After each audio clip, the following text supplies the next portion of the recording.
جلس شوي يقيس وكذا، قال يا اخي معلش في شيء مو طبيعي هنا. قلت له شلون؟ قال يا اخي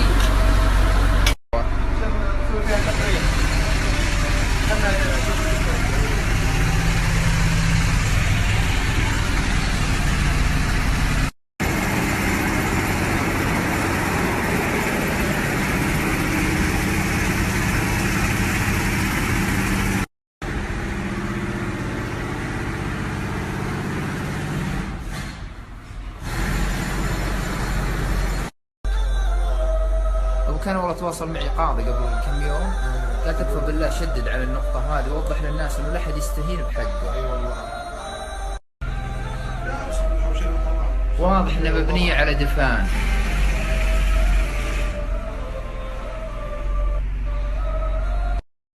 هذه الارض الان محفورة بعمق 6 إلى 7 متر تقريبا، مجاورة للفلة اللي استعرضناها قبل شوي. طبعا الفلة اللي من شوي بناء تجاري، كما شاهدتوا قبل شوي بالفلة اللي استعرضناها فيها المشاكل، وجود حفر على محيط المبنى من 4 جهات نظرا لوجود هبوط كبير بالأرضيات. فقام المطور بإقناع المالك بأن هذا الأمر طبيعي، وعملوا الحفر لوجود هبوط، وبيعملون الآن تدعيم للمبنى وهو صب خرسانة على محيط المبنى من 4 جهات.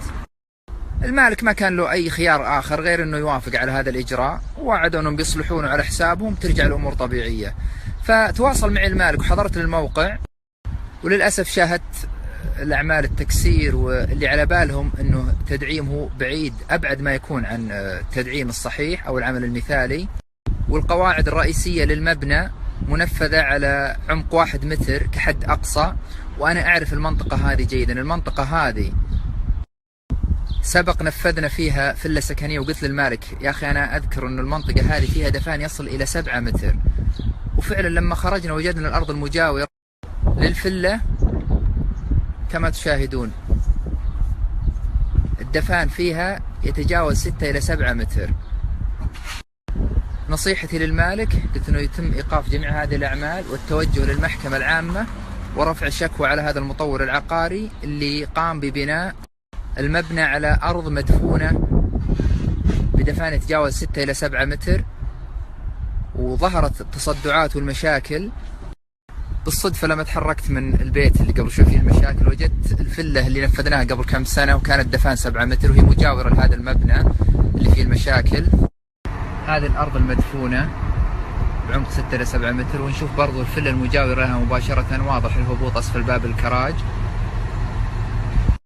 هذه الأرض المدفونة بعمق 6 إلى 7 متر، وهذه فلة صاحبنا اللي فيها الهبوط الكبير، وقواعدها منفذة، والقواعد منفذة بعمق لا يتجاوز 1 متر. هذا بلا شك خطير جدا نتج عنه، ومن الطبيعي ظهور مثل هذه التشققات والتصدعات، وكذلك الهبوط الكبير واللي جدا مزعج. طبعا لا إشكال أنك تنفذ على دفان، لكن الدفان هذا يكون منفذ وفق آلية هندسية ووفق معايير واختبارات وتحليل للتربة والردم على طبقات واشتراطات هندسية، وأيضا المخطط الإنشائي يتم تنفيذه وفق آلية تتناسب مع طبيعة الأرض وحجم الدفان والعمق، واعتبارات فنية كبيرة جدا بتكون مرهقة ماديا. للأسف هذا الشخص لم يتقيد بها، واضح أنه عمل ردم أي كلام ونفذ القواعد منفصلة كأنه يعني يبني بيت على جبل وهي الأرض دفان. فهذا طبيعي ظهور مثل هذه المشاكل.